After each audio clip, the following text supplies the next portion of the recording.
Welcome in Tuesday evening. I made it out of the bay. I've warmed up. I had a good Sam's Burger over in North Beach. Rode a little bit in the coffee shop. Boy, that's a great neighborhood to write later at night. Those coffee shops stay open. The Italians, they like their caffeine at any time of the day. I drink tea this late at night, anytime after 3 p.m. It's over. If you drink coffee, the sleep is not going to happen. But today we're talking about the Italian on the 49ers team, Jimmy Garoppolo. He has a career low interception rate, only 4 interceptions in 304 attempts in this 2022 season for Jimmy Garoppolo. And this has essentially addressed his biggest weakness entering this season. Jimmy Garoppolo, in every single season prior to this one, had an above average interception rate. He had good efficiency. He's always been an efficient quarterback, but he achieved that good efficiency even though he was throwing an above average amount of picks. Well, this season, Jimmy Garoppolo has great efficiency. He's in the top 5 in EPA per play. He's number 3 in DVOA, which is a defense adjusted stat, which takes into account the fact that Garoppolo's played some good defenses already this year. And that surge from Jimmy Garoppolo, and I think the increase in confidence in Jimmy Garoppolo from Kyle Shanahan. I mean, just look at this past game where the 49ers threw the ball 28 times in the first half. That was the most attempts that Jimmy Garoppolo has ever taken in the first half. So Kyle Shanahan is definitely passing to set up the run. That trust has come from the fact that Jimmy Garoppolo is taking better care of the football. The interception rate in 2017 for Jimmy Garoppolo, this was the 5-game stretch after he was traded to the 49ers from the Patriots, was 2.8%. For perspective, keep in mind that around 2.1, 2.2% is the league average. So even though Garoppolo was really damn good over those 5 games in 2017, the INT rate was still worse than average. Then in 2019 Super Bowl run, Jimmy Garoppolo was about the same, 2.7%. So still worse than average. In 2020, this was the high ankle sprain year for Garoppolo. We didn't see a full season from him. He got a lot worse, 3.6%, which is way worse than average. 2020, obviously not a good year for really anybody in a 49ers uniform, maybe except for Kerry Hyder, who had 8.5 sacks that season. Garoppolo came back in 2021 and went back to 2.7%. The INT rate was exactly the same as in 2019 in 2021, so still below average. This season, Jimmy Garoppolo has dropped the interception rate. He's cut it in half, more than cut it in half, 1.3% for Jimmy Garoppolo, which ranks number 5 in the NFL. Tom Brady's number 1, 0.4%. Tom Brady, that guy throws hardly any picks, but that is going to play right into the hypothesis that I have about this. Tom Brady obviously is ancient. He's in his 40s. He's been around the league forever. That interception rate's really low, and maybe, just maybe, interception rate is correlated with the amount of time that you have playing behind or under center.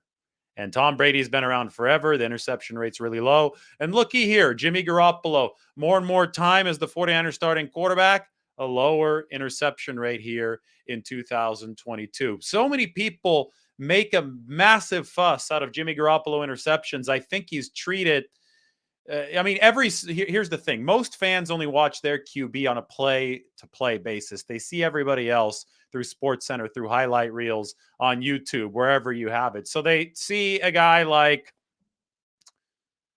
Jameis Winston. We'll say they see a guy like Jameis Winston, who obviously didn't play against the 49ers for the Saints, throwing a bunch of touchdown passes, because he does throw a lot of touchdown passes when he's playing. But they don't see the play-to-play inaccuracies, and maybe occasionally they'll see a Jameis Winston interception, since there's so many of those. But fans are always going to scrutinize their own quarterback much more closely, because they see their own quarterback deliver play after play after play. They're watching him with the magnifying glass. They're watching everybody else through the highlight shows. So it often leads to a warped view of what any given quarterback is doing by his local fan base.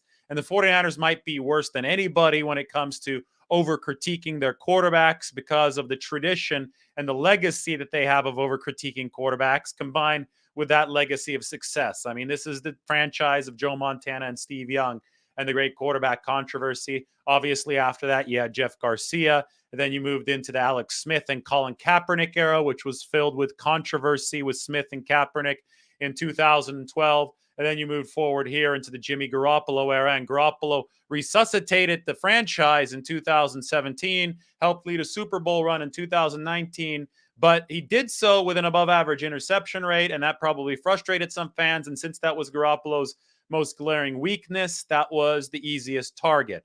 But we have to put interception rate into context, especially now since Jimmy Garoppolo has improved to the top 5. And for that, we're going to go to some legends, two guys who are both going to be in the Hall of Fame when it's all said and done. Obviously, Peyton Manning already is, but Tom Brady is still playing, so he can't be in the Hall of Fame. Look at the interception rates for Peyton Manning and Tom Brady to start their careers. And keep in mind that Jimmy Garoppolo's career interception rate was right around what he posted in 2019 and 2021, 2.7% entering this season. Anyway, Peyton Manning, rookie year, 1998, threw a ton of picks. I think it was close to 30 that year, right? 4.9%. That's a really high interception rate in his first year. 1999 dropped down to 2.8%, then 2.6%. So right around where Garoppolo's been prior to this season in years 2 and 3 for Peyton Manning. 2001, back up to 4.2%. Not good. 2002, 3.2%. And then finally in 03, Peyton Manning, year 6, got under a 2% interception rate in the NFL. How about Tom Brady? Well, Tom Brady didn't get under a 2% interception rate until year 7 in the league. 2000, he was in the league, but he just saw some snaps and mop-up duty. First year as a starter, Brady was at 2.9%. Then to 2.3, 2.3 again in 03. 2004, 3%. 05, 2.6%. 06, 2.3. And then 07, that was a big year for the New England Patriots. That was the 18-1 season, 1.4%. So Brady was hooked up with all those weapons, Randy Moss included, dropped down to 1.4%. Didn't happen until year 7. All right, let's look through a few more. How about this? I just opened up Joe Montana's Pro Football Reference page. Joe Montana never went under a 2% interception rate with the 49ers. His final season, Joe Montana with the Chiefs in 1994, he dipped under 2% to 1.8. But as you can see here, Montana was above 2 and sometimes above 3% his entire time with the 49ers. His best season was 2.1%.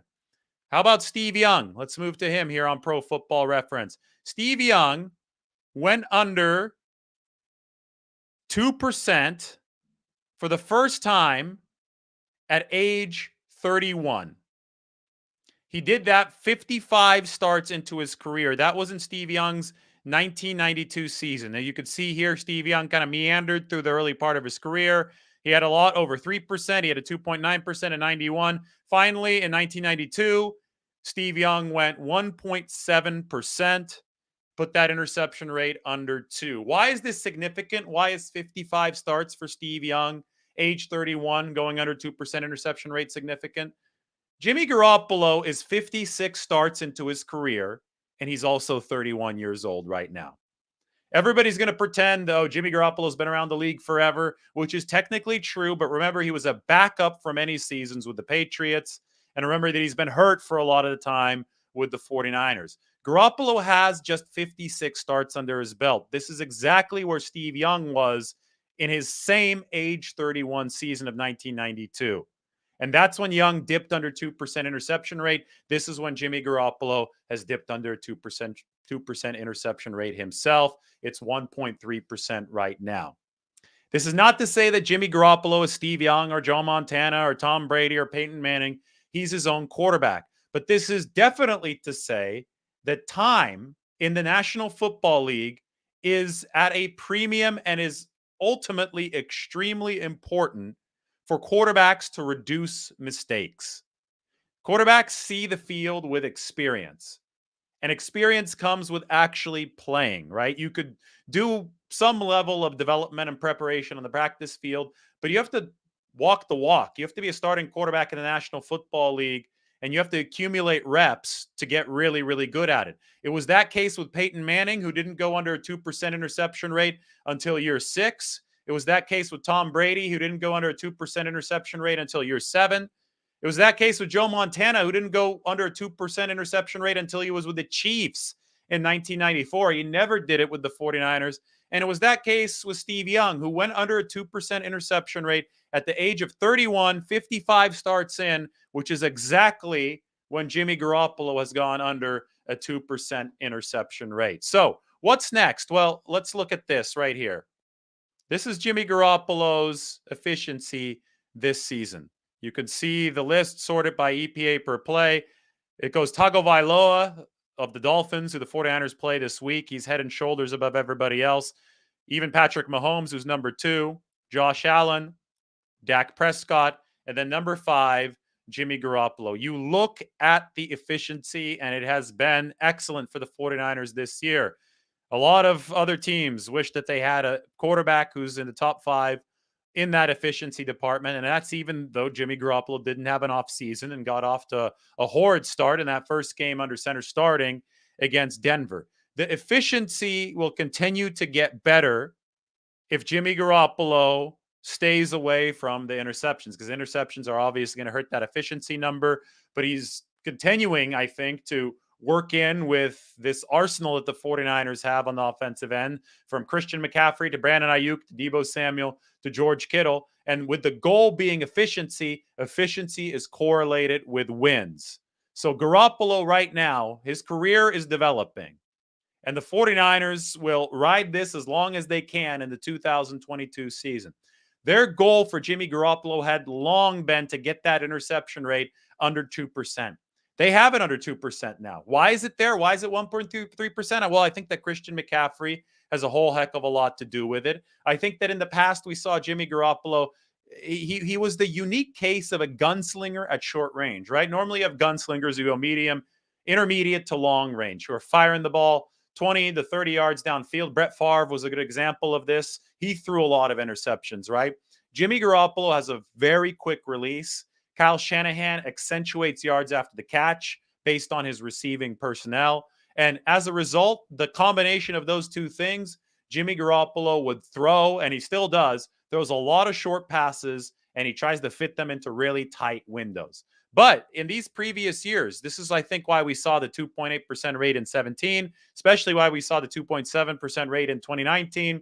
Garoppolo would push it a little bit too far into these tight windows, and that would occasionally result in interceptions. This season, I don't think that Jimmy Garoppolo has seen the need or felt the need to push the ball into risky windows the same way that he did in years prior, because the 49ers have a better collection of weapons, with the most significant improvement being Christian McCaffrey. Christian just, Jimmy has said it before. Christian sees the field like a quarterback. He understands the game like a quarterback. It's not as simple as just running an angle route, turning around and waiting for the football. There are massive 320-pound offensive linemen, massive 300-plus pound defensive linemen in between the thrower and the target, especially if you run an angle route as a running back and you're not in the flat. So the art of sitting down, moving your body, finding the right place in the middle of the field as an outlet man like Christian McCaffrey, the art of doing that is not easy. You have to find a pocket, and then the quarterback has to deliver through the line without the ball getting batted down into that pocket with the right timing. One thing that Christian McCaffrey is an absolute natural at is finding that right angle and knowing how to get the quarterback's attention, knowing that the quarterback, knowing how the quarterback can be confident in him to deliver that ball right before he gets hit so that the outlet works. With the security blanket that the 49ers have with Christian McCaffrey, Jimmy Garoppolo has not been throwing the ball into traffic as a desperate move nearly as often.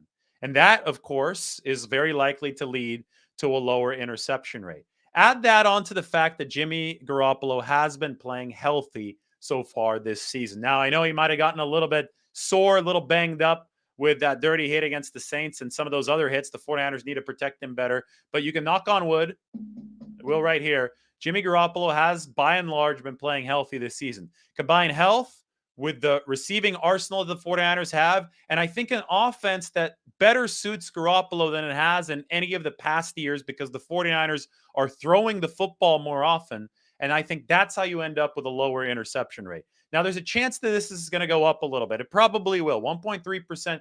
That ranks number 5 in the NFL. It's a huge, huge jump for Jimmy Garoppolo this season. he'll probably start taking some more chances here, especially as the 49ers settle into the rhythm of their offense with all their weapons, including Christian McCaffrey. But guess what? It's okay to take more chances, and it's okay to throw a few more picks, because you heard about Peyton Manning, Tom Brady, Joe Montana, and Steve Young all throwing picks. Quarterbacks throw interceptions. You just have to avoid them to the extent that you're optimizing efficiency. And with Garoppolo at number 5 in efficiency right now in the NFL, that's where the 49ers want him to be. So I hope that explains the interception rate thing right here, because I don't think that people deliver this kind of context very often. I think they act like Jimmy Garoppolo is the only quarterback that has ever thrown an interception when he throws a pick, and then it leads to a complete meltdown on social media. So we need perspective. And the perspective here is that he's progressing along just like any quarterback at start number 55 or 56 would progress along. In fact, Garoppolo, based on those numbers, interception-wise, is a little bit ahead of other QBs. But interceptions are not the be-all, end-all. They're just what we're talking about today. All right, why don't we talk some 49ers Dolphins? I'm going to drink some water, let a few more people join in, and we will answer some of your questions. How's everybody doing on this fantastic Tuesday night?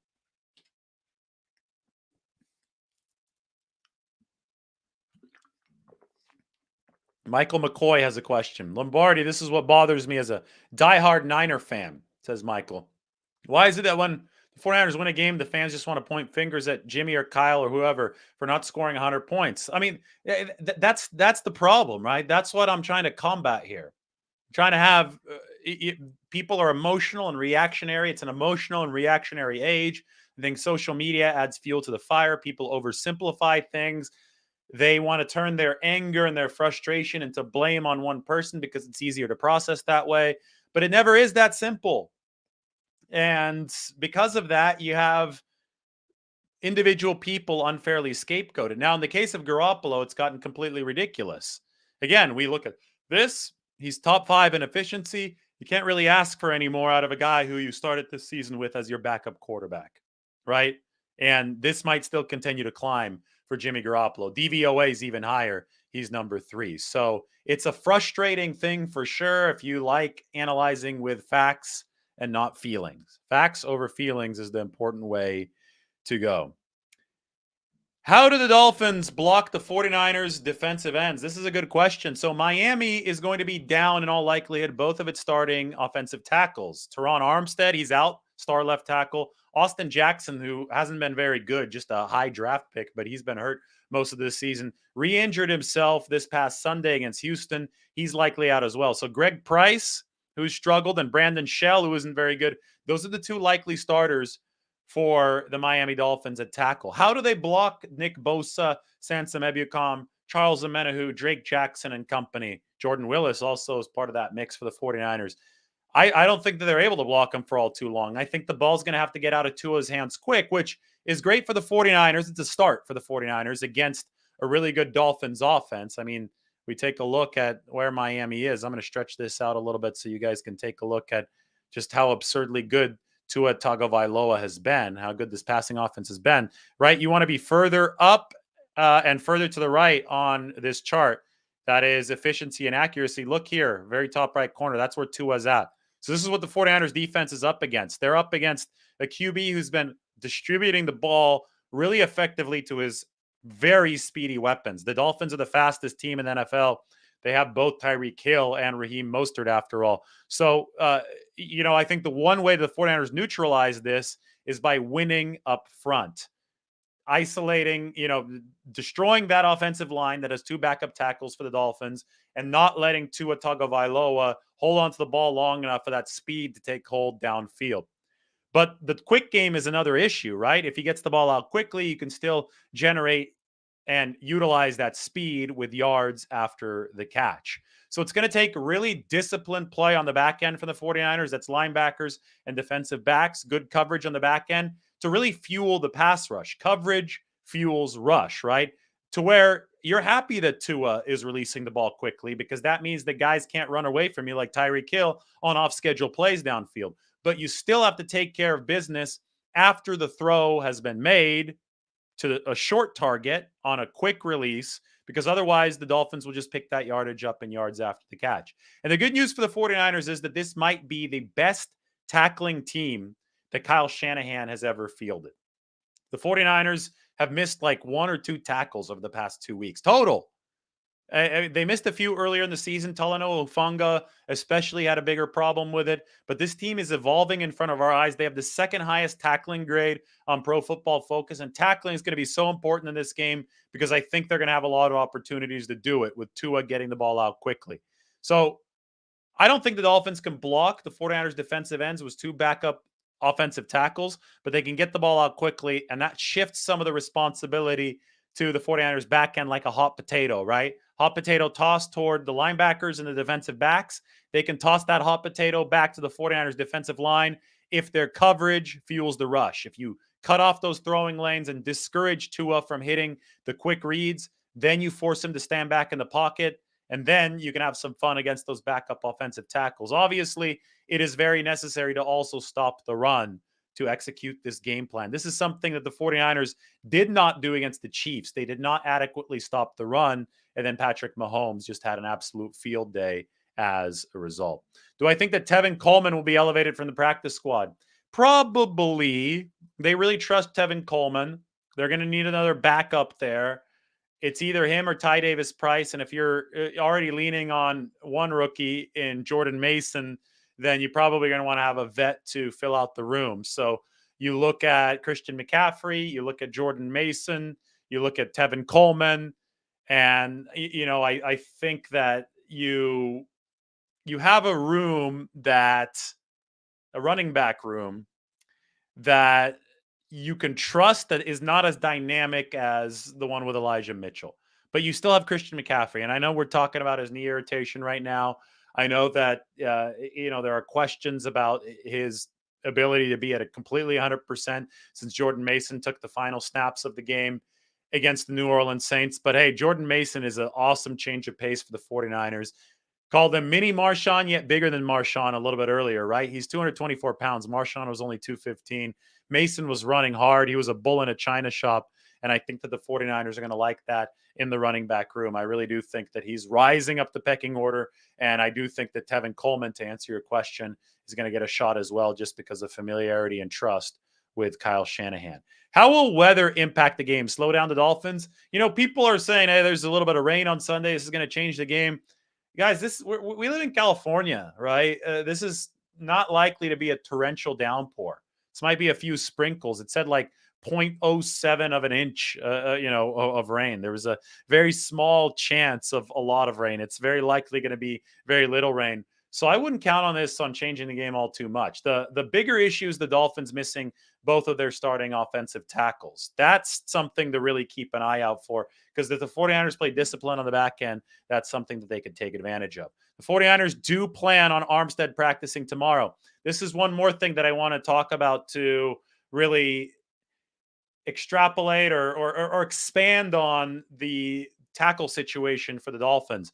We'll call it the Armstead square effect, right? Because Armstead squared.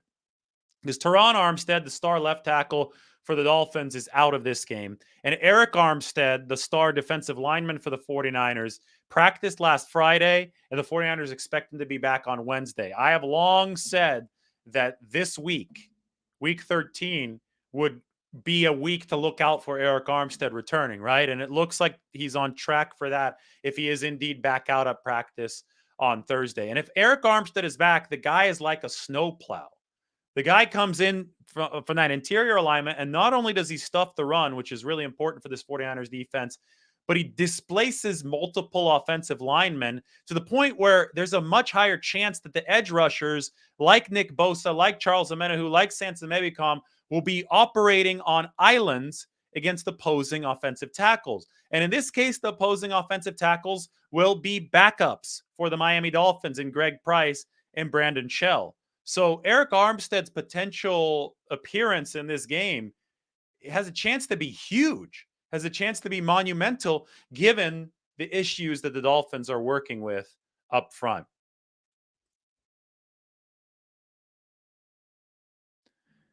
This is a 1 week at a time business. Thank you, by the way. But if Jimmy Garoppolo wins the Super Bowl, do the 49ers bring him back?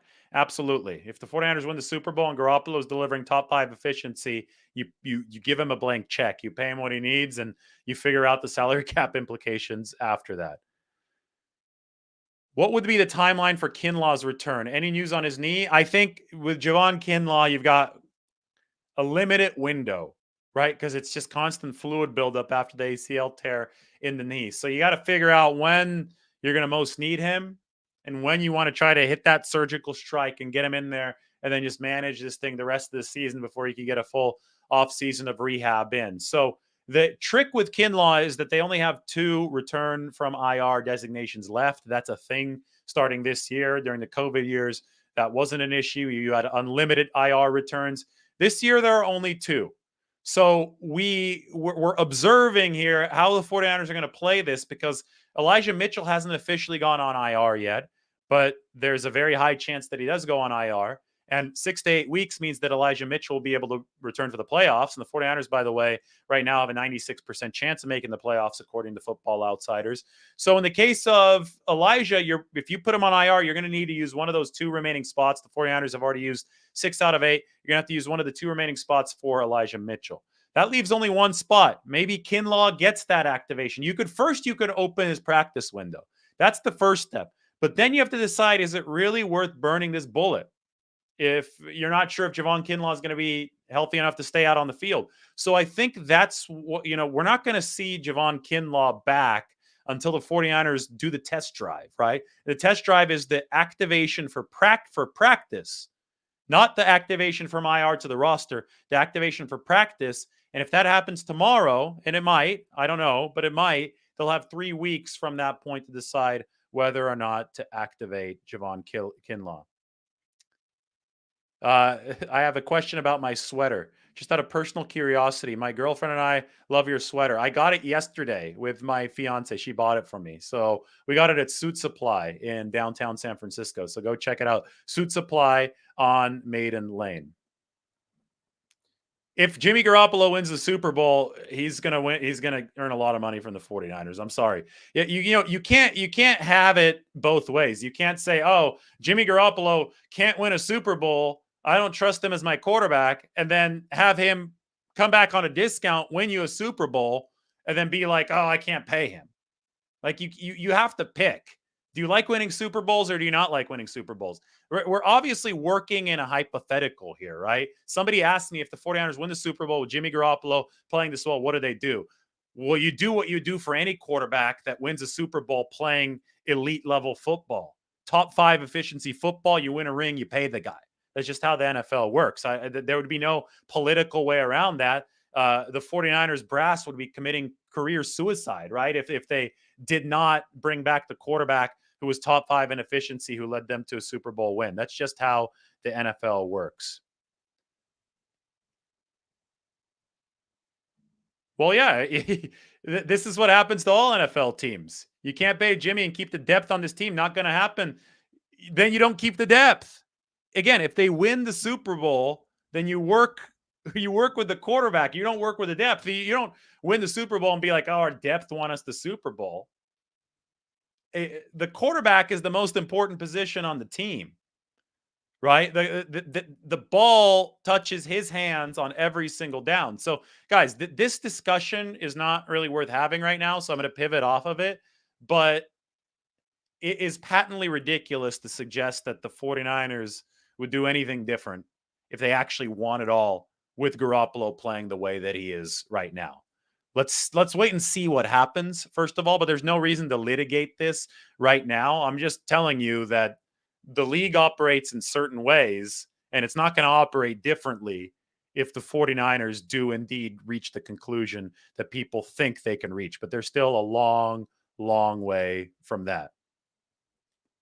Absolutely. The QB is the most important position in football. Can Miami stretch the 49ers secondary beyond Waddle and Hill? Will Lenore be left on an island? Well, I think winning the pass rush battle is so important because, islands don't really exist, especially on off-schedule plays, if you're beating both offensive tackles, and there are 2 backup offensive tackles for Miami. What Lenore is going to have to do, though, if that's the case, is handle the short game well. And Lenore, I think, has been a good tackler this year. I've been impressed with that. I talked to Diomeder Lenore after the game against the Saints, and I thought that was a ticky-tack PI call early on in the game. And he said that he got called against the Chargers for PI. And in that game, they told him that he didn't turn his head. So he made sure to turn his head against the Saints, and he still got called for the flag. So sometimes it's just like you got to trial by fire, even with the officials. You're not a proven corner yet. Juwan Jennings, for example, didn't get the pass interference call in Mexico City against Arizona early on. That's one where if he's a bigger money receiver, if he's on his second contract, probably gets it, right? It's a little too NBA-ish for me. Certain guys get certain calls. I don't like that. I don't think that's a fair way to adjudicate a game, but it happens. The stars get flags, and guys that are relatively unknown, still on rookie deals, don't. So I think that Diomeder Lenore is making progress for the 49ers. He obviously is the weak link at outside cornerback because Charvarius Ward is a really good player, but the 49ers have to keep that progress coming. And I don't think that he is a disastrously weak link. In fact, we can look at 49ers Dolphins history to know what a disastrously weak cornerback link is. And the last time the Dolphins came to Levi's Stadium, Brian Allen was called up in the practice squad and he got roasted for a good 180 yards. And he didn't give up. I mean, he gave up all completions. He didn't force a single incompletion, and it turned into scorched earth against the 49ers secondary. The good news for the 49ers is they're far beyond that. Diomeder Lenore, obviously a big upgrade from Brian Allen.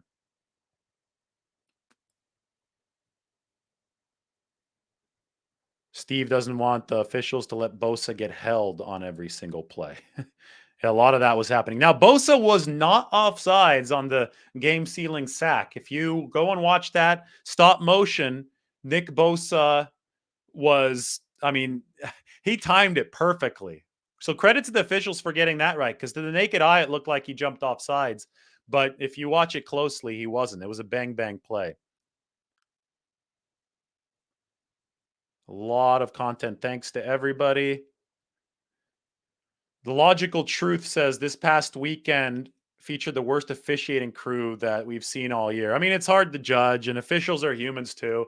The bottom line is you got to play well enough to overcome any potentially negative officiating against your team. And the 49ers have done that over the past 4 games, a 4-game win streak for them. Thank you, sir. Appreciate that. Val Ramos. I'm not a big Jimmy fan, but he does win games, and I'd rather be winning. Yep. I mean, here's the thing about Jimmy Garoppolo, and if the thing that's most closely correlated to winning that we can track in a more sophisticated way is efficiency. And this graph shows us efficiency. This list right here shows us efficiency. He's efficient. He's always been efficient. People might not particularly enjoy the way in which Jimmy Garoppolo is efficient because they'd rather have a guy running around and uncorking 30 to 40-yard passes on every other down. But the truth of the matter is that the NFL is not Madden. It's not a video game, right? The NFL is, especially in this offense, and Kyle Shanahan choreographs this offense, it's precise. It's intertwined with the run game. It builds in guys who can pick up yards after the catch. It's meant to facilitate those yards after the catch. There's a lot of small ball involved in this offense that it isn't easy to execute, but I don't think is as appreciated by the more casual observer on the outside. So everybody's like, throw it deep, throw it deep. We dig the long ball kind of mentality. And Garoppolo's hit the long ball. He obviously has the capability to do that, but that's not the 49ers scheme. The 49ers lead the league in yak, and Garoppolo's there to facilitate the yak. He needs to deliver on time and accurately so that guys can rack up yards after the catch, and that's what he does. Stylistically, some people might not prefer that method of play, but that's the method of play that Garoppolo is being asked to deliver within the context of his relationship with Kyle Shanahan. And if he is producing efficiency through that style of play, and looky here, he's producing efficiency through that style of play. His dot's pretty high up there. You want to be as far up on this vertical graph. If Jimmy Garoppolo is producing efficiency, he's much more likely to produce wins. And that's why he's a winner, because he's efficient. Efficiency and winning, potato, right? They work hand in hand. And even if, some people like Val, I mean, he's honest here. He says that, not his style, but there's a reason why the style works. And there's a reason why the 49ers are 7-4 right now, and with a chance to notch a big victory against the Dolphins this weekend. Tua's a lefty and is missing his left tackle, says Daryl Granville. Thank you, Daryl. Well, he's also probably going to be missing his right tackle in Austin Jackson. This could be a bit of a headache for the Miami Dolphins.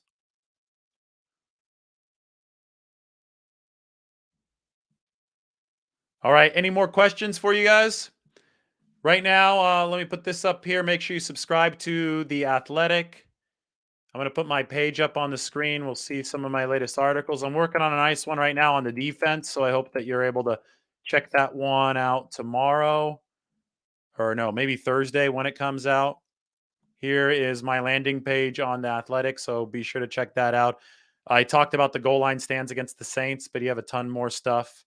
All the predictions from last week, all the passing that Jimmy Garoppolo's been doing, 14 out of 15 plays with passes against Arizona, then the 28 first half passes against the New Orleans Saints. The 49ers are definitely a pass first team as far as efficiency goes.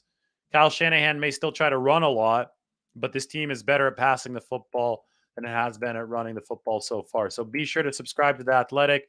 The link to the page that you see there for all the articles is right in the comment section. Do you think the Niners placed Raheem's quote on the bulletin board? I mean, I think everybody has social media, so I think they know the drill. Let's put it that way. And I enjoy this stuff. I think it's like boxing. I think it adds a little prize fight feel to stuff. I mean, it's a violent sport. You got to figure out a way to get up for the game. Maybe that's Raheem Mostert's way of getting up for this game.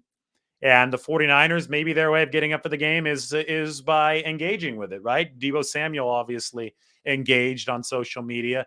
Maybe some other guys will just put it up on the wall. Maybe some guys will just think about it. I mean, Richard Sherman literally lied about Baker Mayfield not shaking his hand week 5, 2019. Guys will do crazy stuff to get motivated. So I'm sure that somebody is getting motivated with some of Raheem Mostert's comments.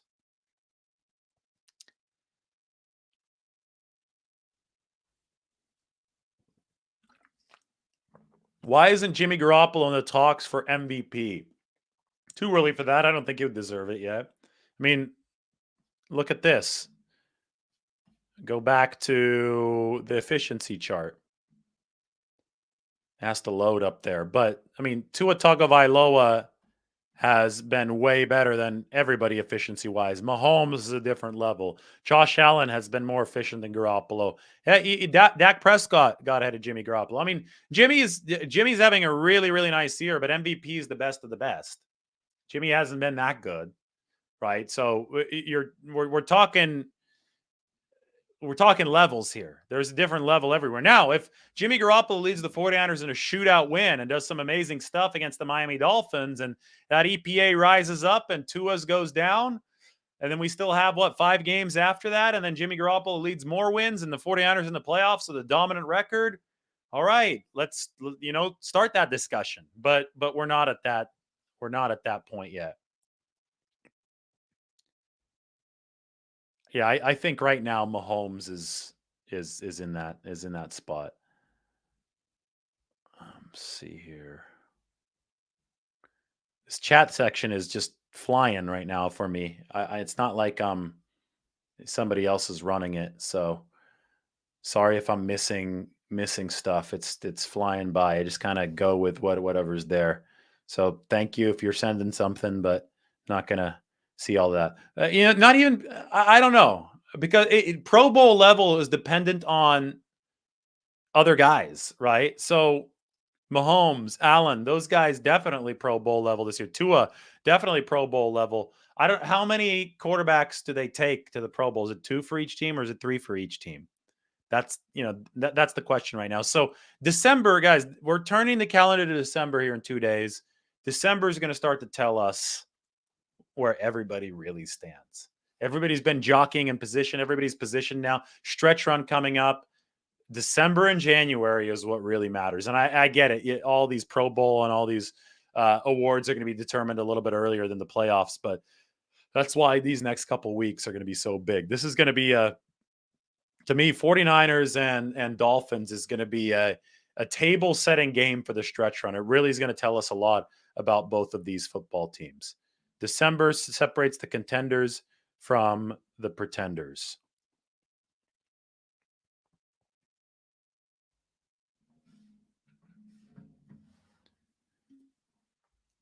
Have the Dolphins faced a defense as good as the 49ers defense? Well, it depends on how good you think the 49ers defense is. The way that I'm looking at this is the 49ers defense has a chance to show that it's truly elite again. They opened the season, we always talk about this defense in relation to the 2019 defense. Are they better than the 2019 49ers? Can they be better than them? Where are they worse? Where might they have the edge? And it's a complicated question, but it's one of those where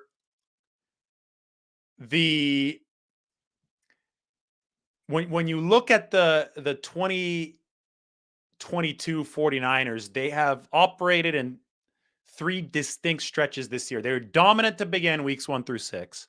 They got very hurt in week 7. They were missing like 7 starters against Atlanta. They started returning guys against the Chiefs, but they didn't get the practice, so they got their asses kicked. That was a terrible performance. So they were no longer, they might have been elite weeks 1 to 6. They weren't elite weeks 7 to 8, but now they have posted 4 straight second half shutouts. They're working their way back, but to undo the bad taste, to get that bad taste of week 8 out of their mouth, the 49ers have to beat a Dolphins team that's been even better than the Chiefs offensively this year. So, it's more about the 49ers than the Dolphins because the 49ers, they've had such variance defensively. They've been the very best team, the very best defense in the league, and they've been the very worst defense in the league. They've been both, right? They've been both this year. Injuries have caused them to be both. They varied from side to side. So if the Dolphins face a good 49ers defense, if they face the 49ers defense that we saw from weeks 1 to 6 or over the past 4 weeks, maybe with an Armstead boost, they haven't faced a defense as good as the 49ers. It just depends on who shows up. If they face the defense that the Chiefs saw, that's definitely not the best defense that the Dolphins have seen this year. All right, I see this one right here. Thank you for this. Waddle and Hill are deep threats, but those plays take time to develop. You think this is the game when the pass rush can get home? I appreciate your content. Thank you. I think the pass rush only gets home if the 49ers secondary does its job. Rush and coverage work together, right? So rush can help coverage, but I think that coverage is going to have to help rush because with both of the tackles out, the Miami Dolphins are going to go quick release. And if quick release works and yards after the catch are accrued, then they don't have to do anything else. And then they are shielded from the pass rush. But if the coverage stops the quick release game and forces Tua to sit in the pocket, that is when you can tee off. That's when the pass rush can hit home. All right, thank you for that. Appreciate you. Kittle said he's going to be back in the Super Bowl, and the 49ers were almost back last year. Yeah, that was the moment at the end of Super Bowl 54. It was a big one. We'll see if the 49ers can indeed make it back. 49ers offense seems to struggle punching it in inside the 10. Can Jordan Mason be the answer? Well, I think it's always better if you have a power back that's 224 pounds that can give you that threat. I do think that the 49ers have most effectively gotten it in throwing the football. I mean, you had 2 red zone conversions against the Cardinals the week before with Brandon Ayuk, right? It's about precision inside the 10, and sometimes it's just about bully ball. Anytime you have a heavier back who can just go through, run roughshod over people, bull in a china shop. That's, I think, what we saw from Jordan Mason over that last series against the Saints. Anytime you have that, yeah, it's, you have a better chance to score. So maybe we do see that new dimension added from Jordan Mason this year. Status of Burford's leg, low ankle sprain for Spencer Burford. He is day to day. We're going to get another update on him tomorrow.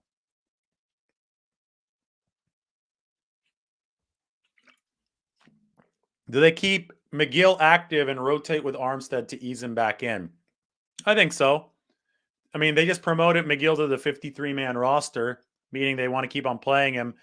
You probably learn your lesson from week 8 against Kansas City when they had a bunch of guys who had been out, who hadn't practiced, and they relied too heavily on. I think that you have to work Armstead back in slowly, especially given the nature of plantar fasciitis. You don't want something that's known to be a lingering issue to continue to linger, right? So I think that T.Y. McGill, who has seen an increasing snap count over his time with the 49ers, will be active again.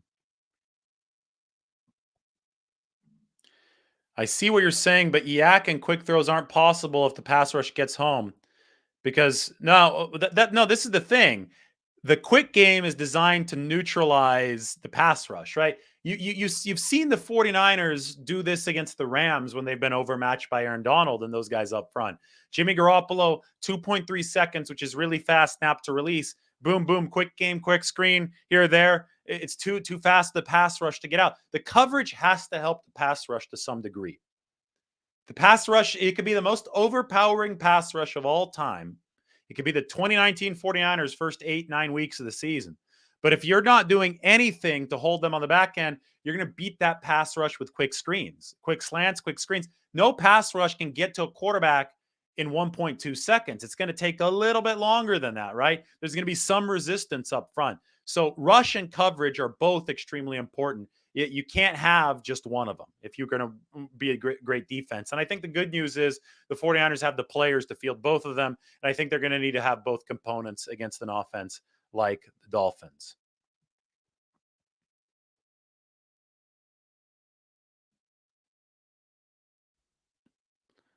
Can we all agree that Tashawn Gibson is having a sneaky good season? Yeah, I mean, good enough to where Jimmy Ward is playing nickelback now.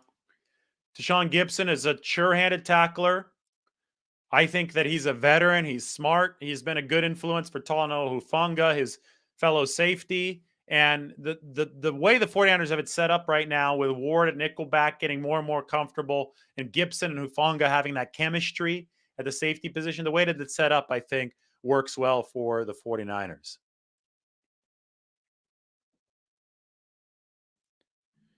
Charvarius Ward has been the biggest difference maker for the defense this year. Close second is Hufanga's rise to stardom. So Hufanga still needs to cut down on some of the missed tackles, but yes, Hufanga has, I mean, he's on a meteoric rise right now. Charvarius Ward, I mean, he's good in coverage, but where he's made a massive, massive difference is just how he is completely foolproof in run defense. He's the highest graded run defender in football. He hasn't missed a tackle yet.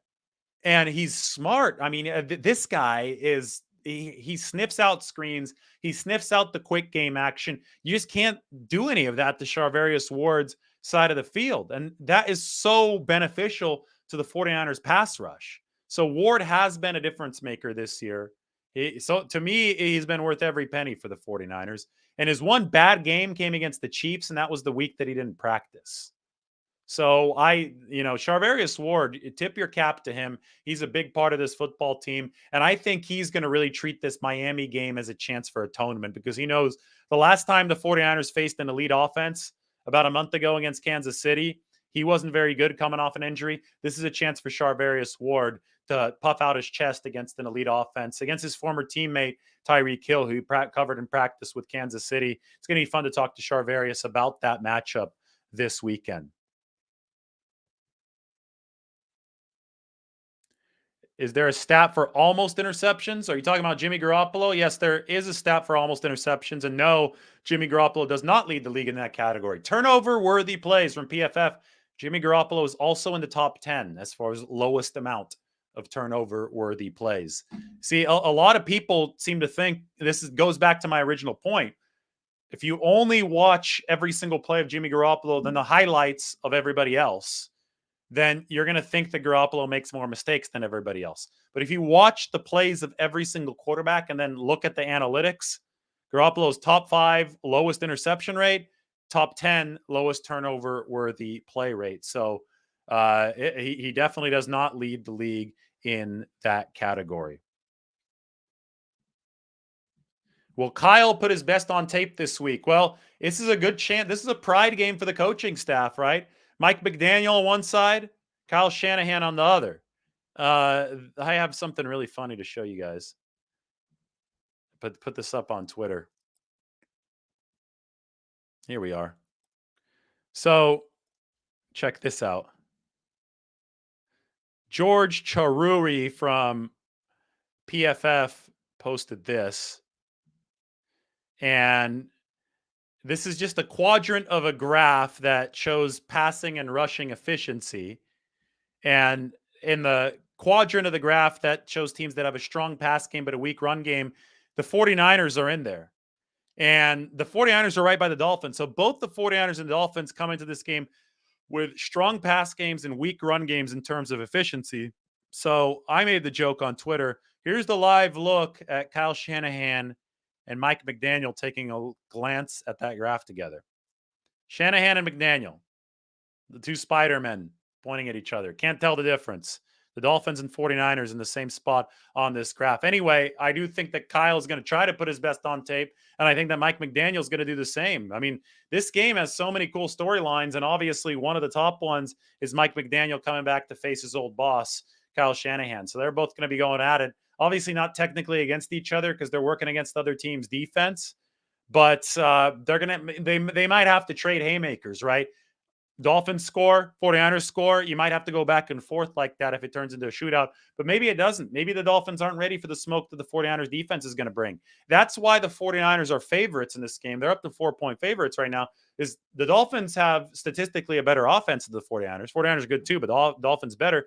The 49ers have an above average defense, an excellent defense even. The Dolphins don't. The Dolphins are below average in that category.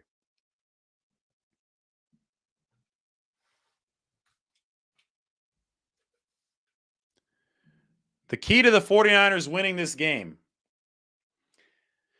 There are many keys to the 49ers winning this game, but I really do think that it's disciplined coverage on the back end to allow the defensive line to expose the Dolphins' tackles. Because I do think the 49ers offense will be able to move the ball against Miami. You just can't let Tagovailoa explode. So that's the key to me. I know it's a general one, but I think that's how I would answer. This is a good point. The difference is that the Niners under the Shanahan are a much more physical team all around than the Dolphins under McDaniel, or Mickey D, as you say. It's interesting because the Dolphins are great at yak too, but they do it through speed, right? It's all about speed, where the 49ers are about knocking your mouth guard out. So now we see those two contrasting styles clash. And yes, I think you have a great point. Physicality might win out. It normally does in a physical sport. But the 49ers have to make sure they play the game on their terms. Sometimes, if you get into a track meet where it isn't all that physical, it doesn't matter if you're more physical. So you have to make sure that you play it as a bar fight. You have to make sure that line of scrimmage matters. You have to cover well enough to unlock the battle at the line of scrimmage. Make that battle mean something. Because if you don't cover well enough and the Dolphins are running quick release and running forever, then that battle of the line of scrimmage is neutralized. Your advantage goes out the window. So this is true, probably, but will it matter? That's the question. The 49ers have to make it matter. They have to play this game on the court of physicality and not on the court of speed. Hugh Wilkins is happy that the Dolphins are the team that has to travel across country this week.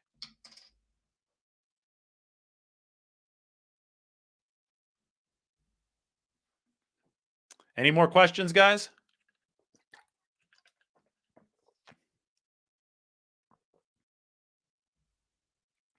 I think we'll probably wrap here in a second. I don't have a score prediction yet. I know we had a question. I have to go out to practice tomorrow. I have to see who's out there. Score prediction is going to come later in the week.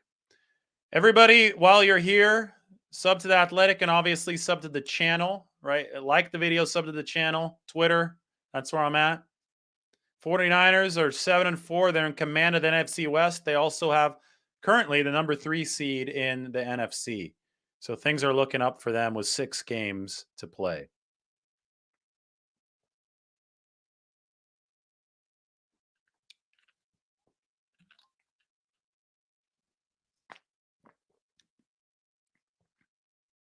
Again, I apologize if I didn't see everybody's question. These things come in really fast, and I'm trying to host a show. So you guys don't have to pay for viewing these. I'm doing my best. Sitting back here, operating the camera, operating the mic, just trying to share some insight, trying to share my work up on the Athletic, doing this for the fans. So apologize if I can't get to everybody's question. Kinlaw, we'll see. I answered a question about Kinlaw a little bit earlier. I'll have a report from practice tomorrow, and it will be fun. 49ers, number 3 seed in NFC. And let's just go back to how we started this show. Jimmy Garoppolo's interception rate is down to 1.3%. That's the lowest that it has ever been. He's reached 1.3%, or he's crossed the 2% threshold. He's down from the 2.7% that we saw before.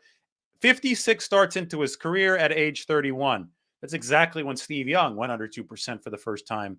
55 starts into his career at the age of 31. Remember that it didn't happen for Peyton Manning. He didn't go under 2% INT rate until year 6. Didn't happen for Tom Brady until year 7. And Joe Montana never went under a 2% interception rate with the 49ers. Just some context for all of you to chew on as Jimmy Garoppolo is delivering this, what seems to be a special season so far, but he has a chance to make it a whole lot more special against the Dolphins this weekend. All right, everybody, thank you so much for joining. Like the video, subscribe to the channel. I will talk to you all soon. Appreciate everybody, and have a good Tuesday night.